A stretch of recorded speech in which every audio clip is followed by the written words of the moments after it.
गोपाळराव कोडक, वय 80 वर्षे, राहणार जमखंडी, विजापूर यांची जानेवारीमध्ये एंजिओप्लास्टी केली होती।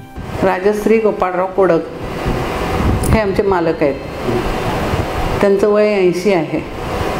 ते त्यांना छाती दुखत होता म्हणून आम्ही हॉस्पिटलमध्ये ॲडमिट केलं।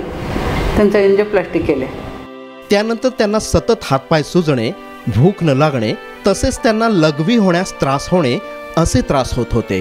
2-3 महिन्यांनी परत त्यांना हात पाय सुजायचे आणि तोंड सुजायचं, भूक लागत नव्हतं आणि लघवीला त्रास होत होता। त्यांना सतत ताप यायचा व ॲडमिट करावे लागत असे। त्यांची तब्येत अतिशय गंभीर अवस्थेत होती, त्यामुळे त्यांना ICU मध्ये ॲडमिट केले। एंजिओप्लास्टी झाल्यानंतर 2-3 महिन्यांनी त्यांना परत बरं वाटलं नाही, ICU मध्ये ॲडमिट केलं आम्ही। ICU मध्ये ॲडमिट केलं होतं। त्यावेळेस त्यांची सिच्युएशन क्रिटिकल होती आणि क्रिएटिन जे होतं ते त्यांचं वाढलं होतं आणि शुगर डाऊन होत होतं, म्हणजे लो होत होतं। तज्ज्ञांनी त्यांना त्यांच्या लघवीत व किडनीत इन्फेक्शन असल्याचे सांगितले।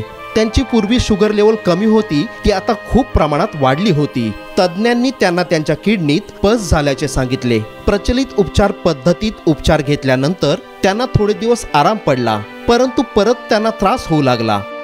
तिथं त्यांना ताप येत होता, तेव्हा डॉक्टर म्हणाले युरिन इन्फेक्शन झाले आणि लघवीत पू झालेला आहे, म्हणून त्यांनी क्रिएटिन वाढलेले आहेत म्हणून सांगितले।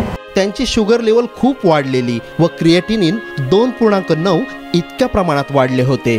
त्यांनी एप्रिलमध्ये मॉडर्न होमिओपॅथीचे औषधोपचार सुरू केले। एप्रिलमध्ये आम्ही विजय कुमार माने यांच्याकडून औषध घ्यायला चालू केलं।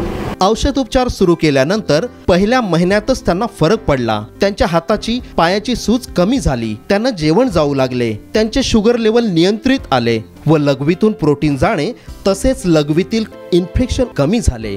औषध चालू केल्यानंतर 1 महिन्यातच त्यांना फरक पडला।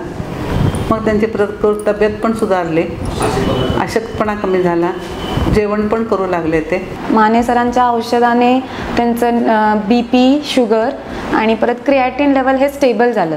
2.5 वर्ष झाले तेव्हापासून त्यांना कुठलाही त्रास नाही आणि आम्ही ॲडमिट वगैरे केलं नाही त्याच्यानंतर। सध्याच्या रिपोर्टनुसार त्यांचे क्रिएटिनिन 1.6 इतक्या प्रमाणात कमी झाले आहे।